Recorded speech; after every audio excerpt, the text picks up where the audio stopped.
Editing. We've all heard of it, but what does it actually involve?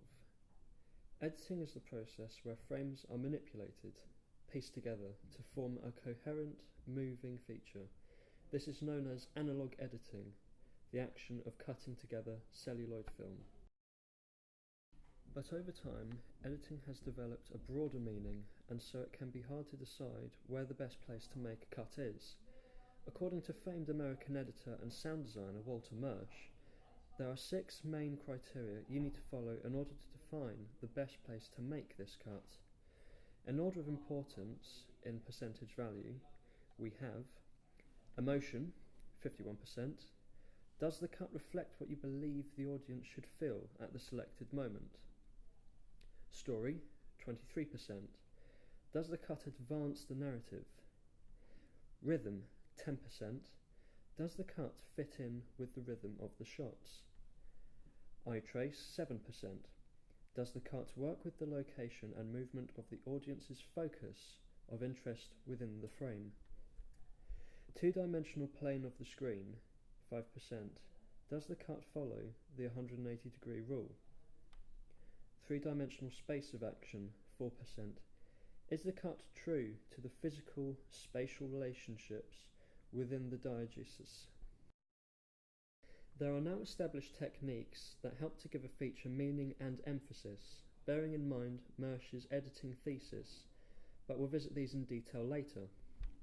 So first, here's a brief summary of some of the most significant figures through history who helped to develop the recognisable forms of editing we know today. There's Thomas Edison, who developed the equipment needed for the creation of moving pictures. The Lumiere brothers, who we can look to as the prophets of this art of moving film. They helped to make it known. Dutch-born Iwan Sereur, who invented the moviola, a machine used to both thread and project film strips with the means to simultaneously edit. George Mealy's, one of the first to use the in-camera editing technique. We also have G.A. Smith, the pioneer of using shots from different locations and developed filmmaking from single-shot films. And finally, we have Porter, Paith and Griffiths, who developed the art of storytelling through editing. They popularised the splicing together of individual shots in order to create a longer and more dramatic films.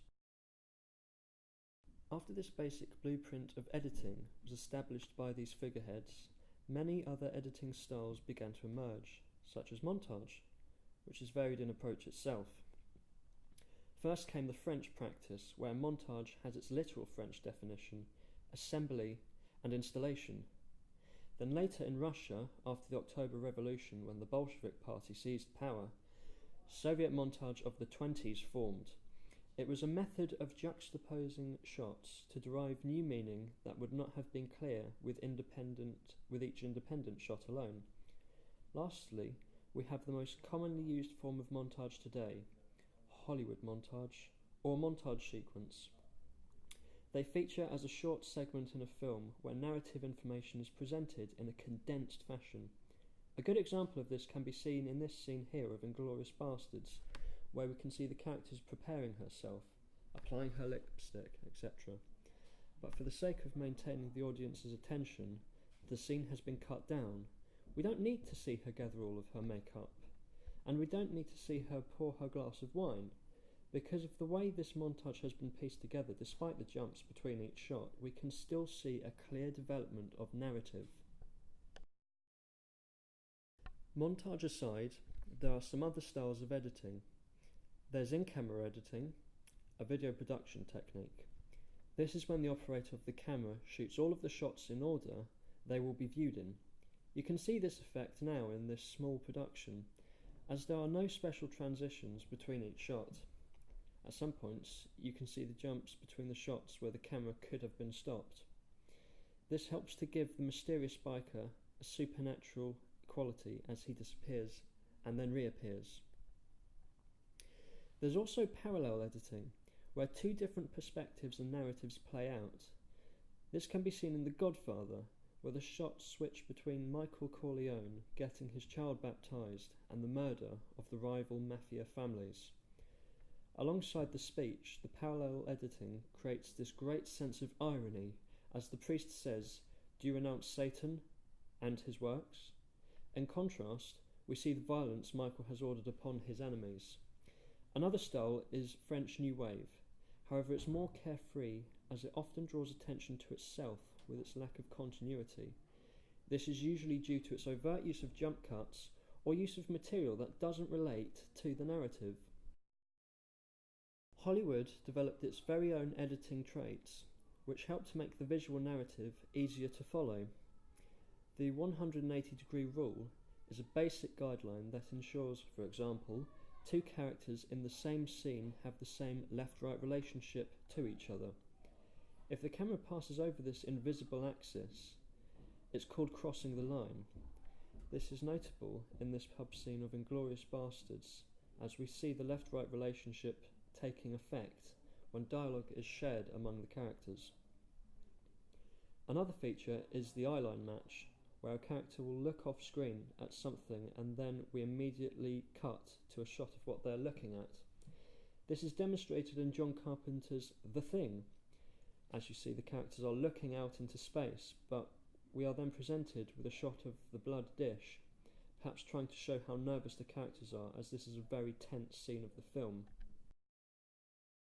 Lastly, there's the shot reverse shot, in which a character once again looks off screen, however, this time specifically at another character. We then have a shot of this second character looking back. This has been used in films as far back as the 30s in such films as the Laurel and Hardy series.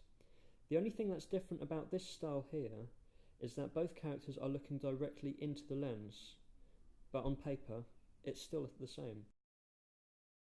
Now, we also use transitions a lot in editing, which usually depicts how one scene will move on to the other. These too come in a variety. Firstly, the most common form of transition, straight cuts. This is simply where one shot instantly moves on to the next, without alerting the viewer, earning its place as an invisible transition. Because of this, they help to retain the reality and so don't break the suspension of disbelief.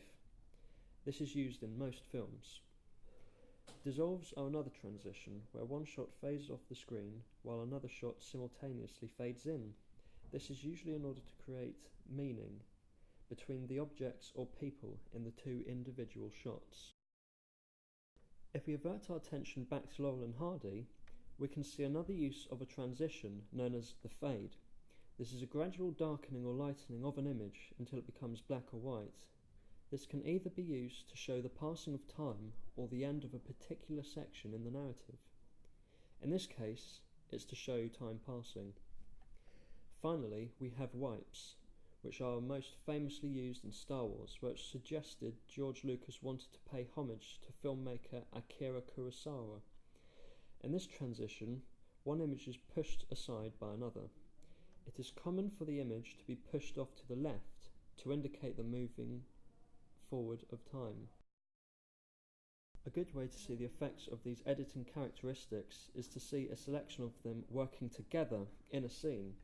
So here's John Carpenter's The Thing. In this scene, we first get a long shot, that's in duration, of our protagonist, R.J. MacReady. Curiously, the camera moves slowly around the room, almost giving the impression of a point of view shot, which on top of Mac's dialogue helps to build tension. The shot is also bringing in the brightly lit doorway, which is now positioned directly behind the character's head, making the viewer tense as we now expect something to appear behind him.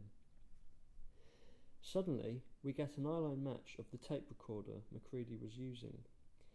This is to put us on the edge, as we can now no longer see this brightly lit doorway where we feel a threat. It also focuses more attention on the repetition of "nobody trusts anybody," emphasising the situation our protagonist is in. This also builds the tension created by the doorway.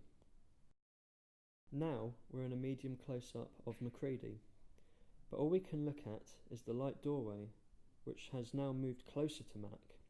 This suggests that something is coming for him. As MacReady signs off, we move into what appears to be another point of view shot, just as the music begins to crescendo. sending shivers down our spines. Now we expect something to jump out, but instead the shot ends with a fade into black. This leaves us in suspense, as we can now no longer see our hero. We can no longer predict his safety.